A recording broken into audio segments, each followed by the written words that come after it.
I was around the Hawks for 2 games. They were in Sacramento. They were in San Francisco last night.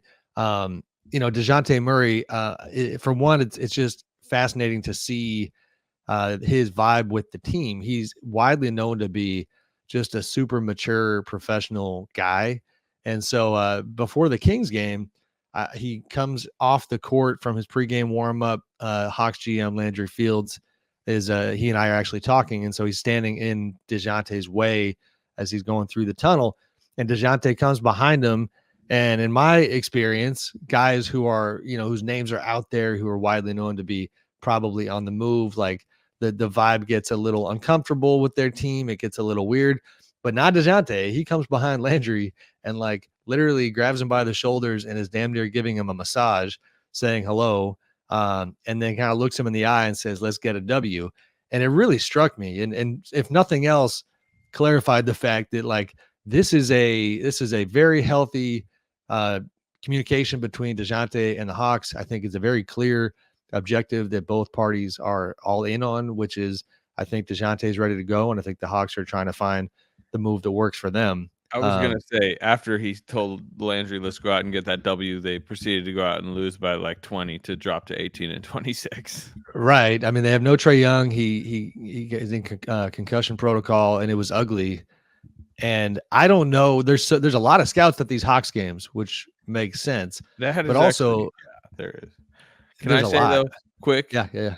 They're the 10 seed. The East, bottom of that East is so bad that they're like, they're in the Wizards' dream spot according to Fred Katz. But that should not change their trade deadline direction. But it should not. No, and I don't think it will. I still, the noise about Dejounte to the Lakers continues to be louder than any other possible landing spot with hurdles, right? Like, it's clear the Hawks don't have interest in D'Angelo Russell.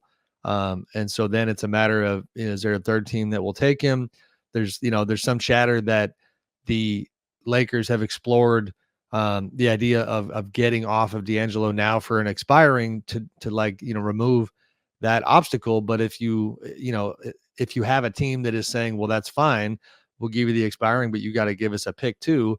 Well, that defeats the purpose because you can't lose those assets that you need to then turn and get Dejounte out of Atlanta. So I don't know how it's going to finish. But I also, there's this like sense of inevitability that Dejounte is going to eventually have a Lakers jersey on. I'm also really curious to see how, because the Hawks is not just Landry Fields anymore, right? Like they bring in Chris Grant now to the front office. Yep. I'm really curious to know how Chris. I mean, he's a veteran exec. He's run teams. He used to run the Cavs. He's a Spurs guy. Landry was a Spurs guy. I'm really curious to know. Yeah, I'm really curious to know how that's going to change their approach to everything, because the reality of the situation is it's not like Dejounte Murray is an upcoming free agent. It's not like he's even a free agent in 2025. He just extended, and the Hawks don't necessarily have to trade him right now. Like, it's not like, oh no, if we don't trade him right now, then all of a sudden his value is going to plummet because there's not enough time left on his contract this summer. And I feel like there's a world where if the offers come in too slim, where they wait until the summer when it's easier to make trades because teams have cap room and extra draft picks open up and all that kind of stuff. I would be surprised from what I am hearing about how the Hawks are negotiating. I would be surprised if they just took whatever the best offer was on February 8th, no matter what. You know what I mean? Like I think if there isn't an offer up to their standards, I could see them making other moves, but I could see them holding on to him into the summer and then revisiting this in the summer. Like Sam, you're giving me a look like you maybe disagree. Well, I think I don't have total clarity, so full disclosure, but I think, Dejounte being a Clutch Sports client, I think there's a fair amount it feels like there's pressure. I don't know that the chummy vibe is there before that Kings game. If this is going to be his basketball existence for the next, for the remainder of the season.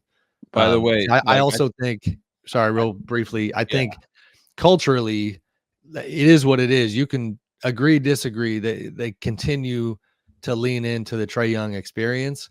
And if I was in their shoes, I think on the ownership side, you got to get back to finding a way to let him cook and at least entertain fans in that kind of like non-actually title contending way, but that does put butts in seats and have a little more fun in the building instead of they're not a fun group right now. The dynamic internally is clearly like purgatory as they wait to see what's going to happen here.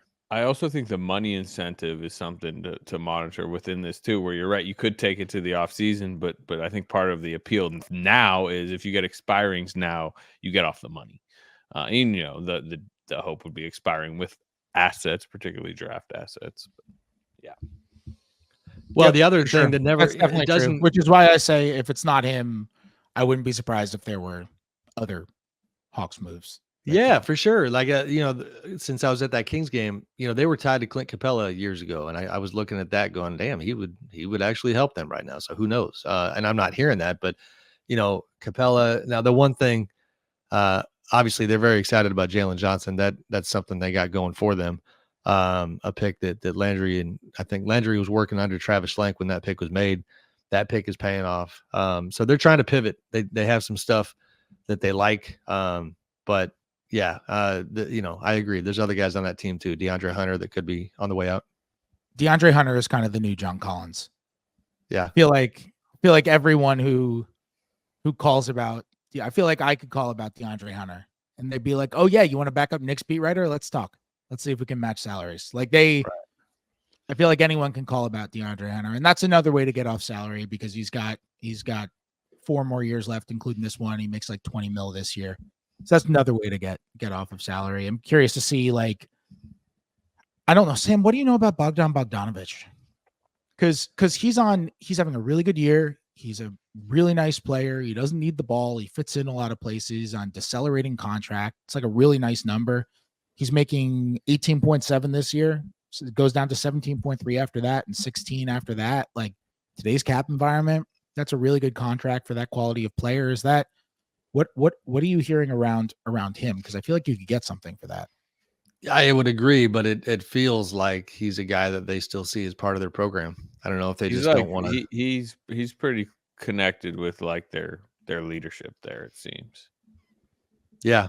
Yeah. I mean, so I agree that you could get something there, and maybe you're just rightfully so concerned about lowering the floor of the group. You know what I mean? They're not looking, this is not a market or a franchise that is interested in bottoming out so long as you have Trae Young. And I even talked to some of their people about how the fans were handling this particular era. And they were pleasantly surprised that, you know, I don't know the numbers, but like attendance has been okay. It's not, you know, the to me, it sounds like the fans are still showing up to have a really good time. They're not that they're, you know, kind of apathetic at like, you know, this isn't going well, but it's like, they're not booing them. It's not like, you know, It's more like, hey, let's go have this fun time tonight and then watch Georgia football game and watch the Falcons game and the Braves are coming up. Spring training's coming. One thing I'll credit the Hawks with is they have a really good in-arena experience. They have a great arena. It's really nice. They have fun.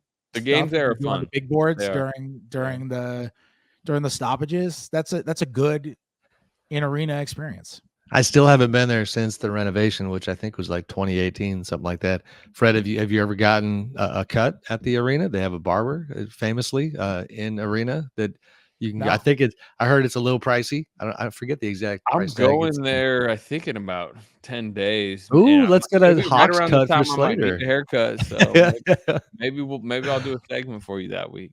And you could, I mean, you know, you could expense it. That's work, right? You know what I mean? Take it off. If you do a story on getting your haircut at the arena, you could definitely expense that. I may or may not have expensed a haircut when I was covering the NBA bubble in Orlando. That happened. When I had one over the course of 6 weeks.